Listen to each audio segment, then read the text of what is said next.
Great. Chocolate. Well, I'd like to open it now up to questions from you at home, or you over there at the chat, you in the chat, or you in the panel. If you have any questions for me about my time in the service, or my experience as a pickle, human pickle hybrid, I'd love to go ahead and open the floor to any questions or concerns about my appearance or my performance, my presentation, any of that.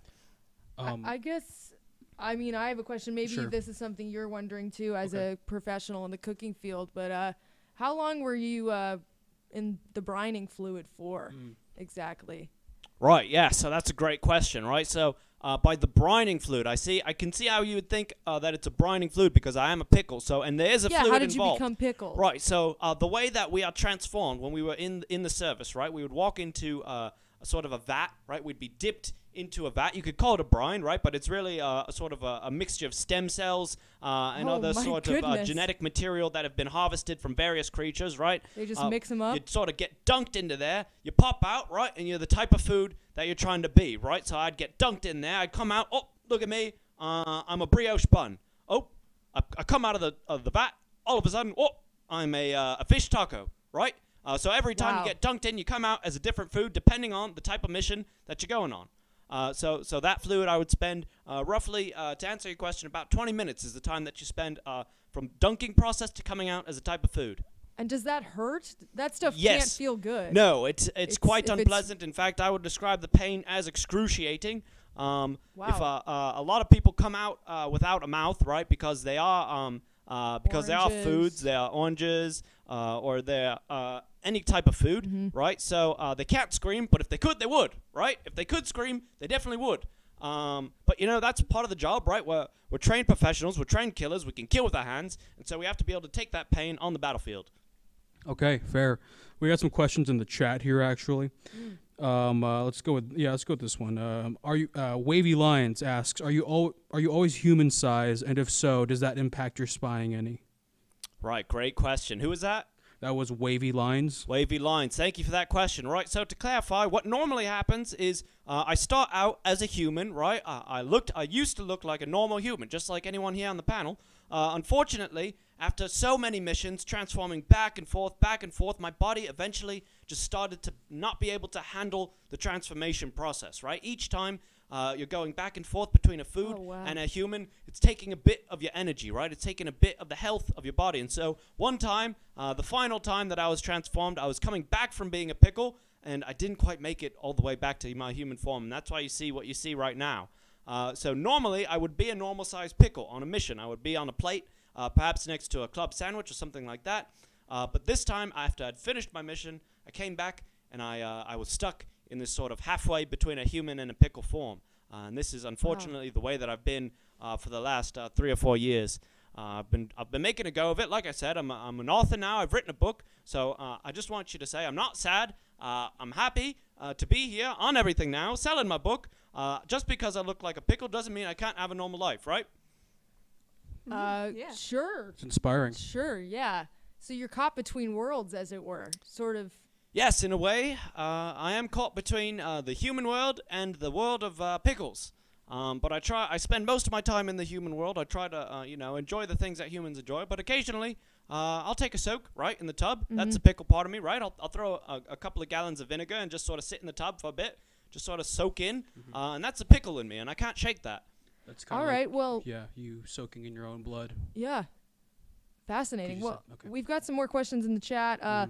Mama June Gaming has asked, now that you are a pickle, do you have the ability to become a cucumber again? Do you have that power? Right, great question. Right, so unfortunately, my blood, my internal system is completely vinegar. And so there's no way for me to become a cucumber. Not that it would truly improve my situation all that much, right? Being a pickle and being a cucumber, not too much of a difference, right? If I was half a cucumber, half a human, probably still a lot of fear coming from small children when I'm going to shop in the shopping mart, right? That's what I'm dealing with. When I step in the elevator, a lot of shrieks a lot of the times. It's abrasive. But no, to answer your question at home, no. I cannot turn into a cucumber, although I do know some people who were turned into cucumbers. There's some really great guys. We've got a meetup actually. A couple times a year we meet up. We just sort of exchange stories about what it's like to be a giant green monster. Yeah.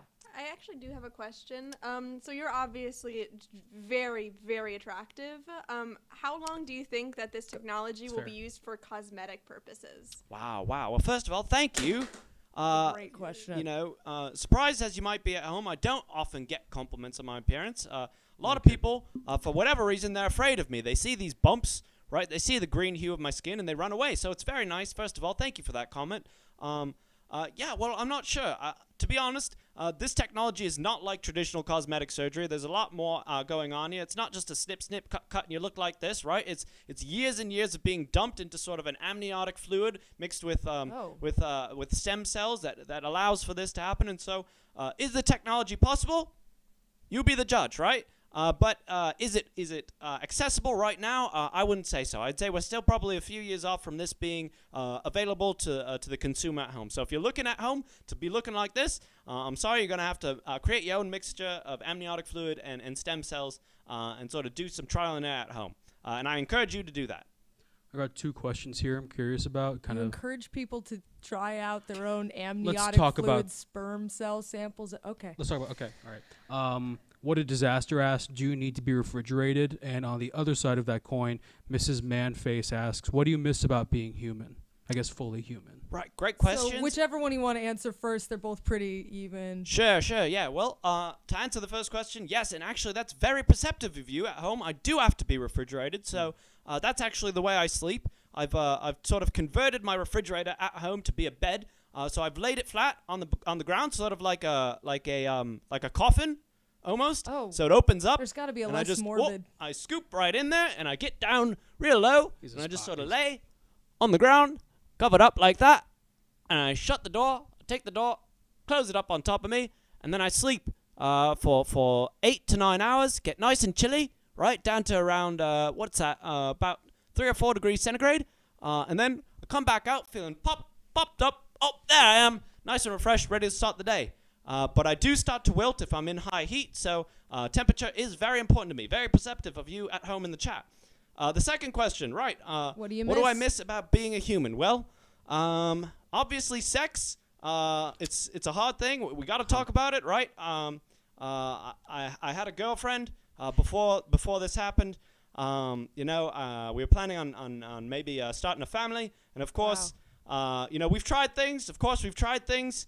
I still have a mouth, thankfully, so I can use that, right? But down here, it's rough. It's rough to say the least. It's bumpy, right? And so you do what you can, right? There's other ways, but to have intimacy is something that's truly sort of missing from my pickle life.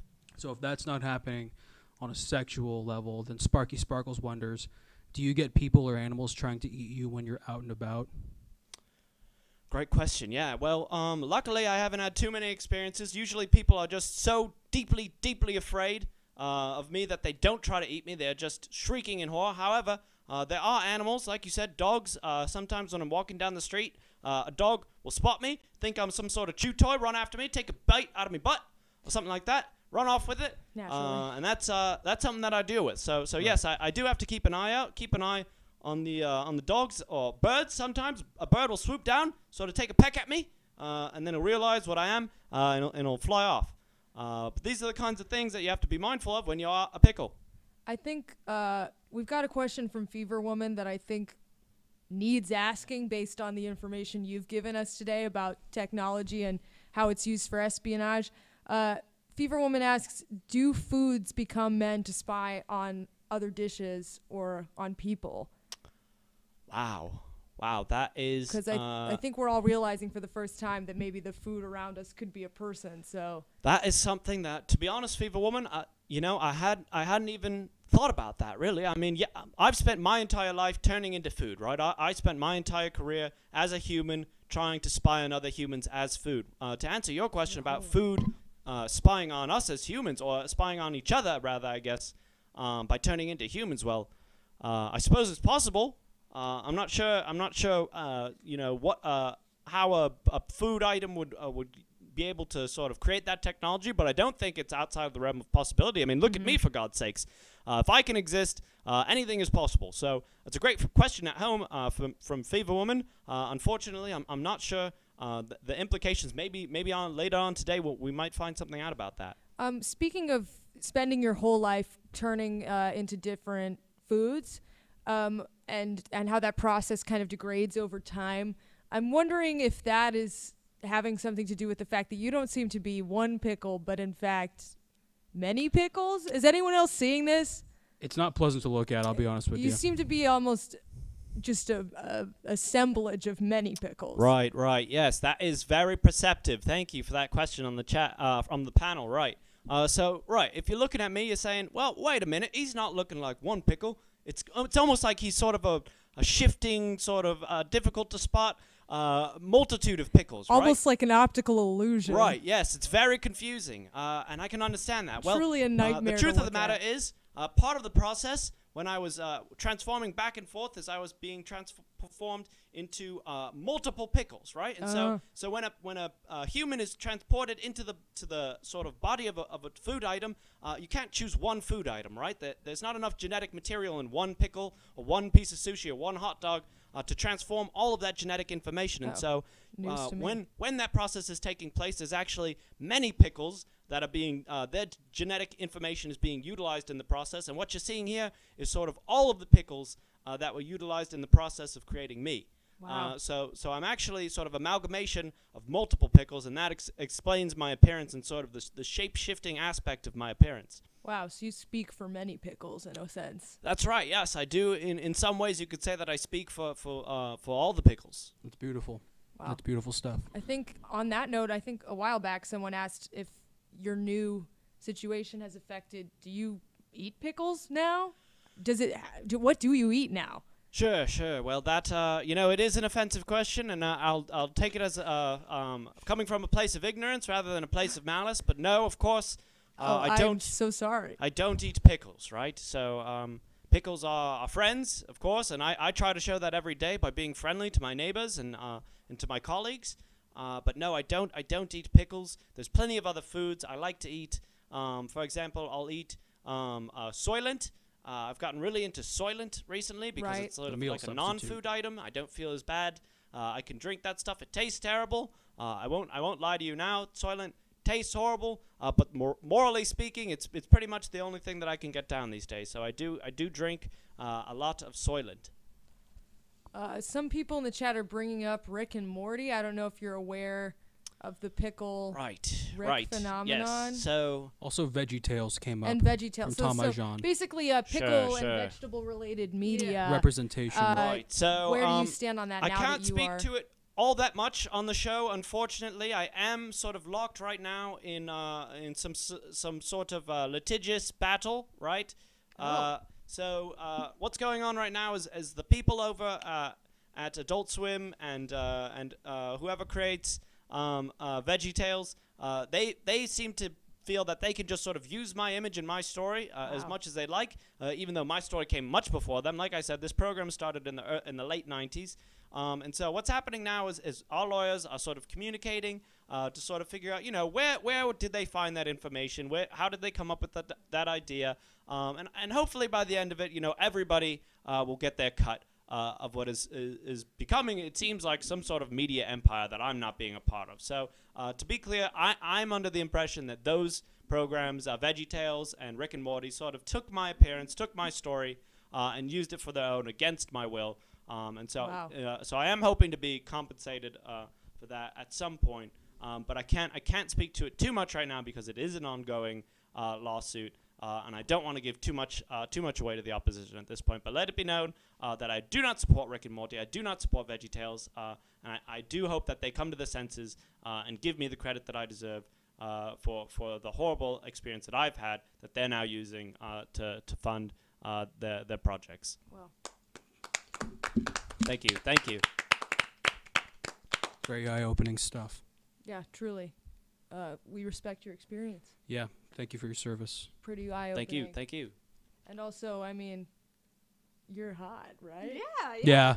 Absolutely. Well, I don't know. Thank you. I do hope, one day I'll find love. but it can be tough out there for Pickle, and your words are encouraging, so thank you. Maybe someone in the chat will throw you a bone, if you will. Yes, if anyone's out there, I am single, so if anyone out there in the chat is interested, please, you can find me on Twitter or reach out to the show. I'd love to take you out for a nice dinner or something like that. Not Pickles, though.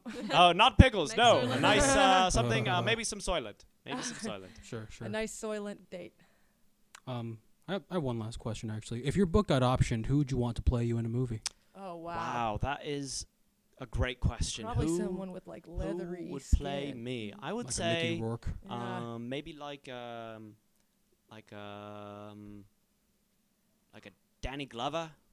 Oh, wow. Okay. Okay. Is it too late? Is it too late to get a Danny Glover? No, he's still out and about technically, but for an action movie like this, I mean, I'm I trying just to think he's got like a great vibe, you know? I trying don't to know, th- the look isn't quite there, but the vibe is, you know? right. I'm trying to think of who has the most sun-faded skin. Have you considered Daniel Day-Lewis? Daniel Day, I would love to work with Daniel he Day. got I out think of he's retirement. phenomenal, honestly. You know, he's great. I'm not sure if he's got the chops, to be totally honest. But, you know, more power to him. If anybody who thinks they could do it, I'd love to see. Any film or anything that just gets more attention out there to spread the movement and the information. But most important, the best way to do that is to buy my book. And I want to remind everybody in the chat, Out of the Jar is available on my website. You buy one book right now for $39.99. You get two. Give it to a friend. Give it to your mom. Give it to somebody else who wants to hear this story. And it's got great information about. There it is. It's got great information about my experience as a pickle, and it's also got great experience about being a spy. So great pickup. I definitely would recommend. Wow. Great. And these are all great suggestions in the chat. Benedict Cucumber Cumberbatch, Nick Swartzen. I'm thinking any of the people in the Pirates movies that are like kind of part of the Absolutely. ship that Yeah. have a lot of barnacles on them. Definitely. Wow, this was great. Yeah. To hear thank from you. you. Thank you for enlightening Thank you. us. It's been wonderful. Thank you in the chat at home for your wonderful questions. Thank you to the panel. And thank you, of course, to Dr. Teacher for hosting this and inviting me on the program. I'm looking forward to two more exciting and wonderful presentations. Thank you all for having me. Oh, the promo code, right? That's Roger Girkin. Girkin is the promo code. Girkin, Girkin. Use that promo code. You'll get the deal for 2 books for the price of one. That's $39.99 for 2 books for the price of one. Thank you very much. And give it up once more for Roger Girkin. Thank you, Roger.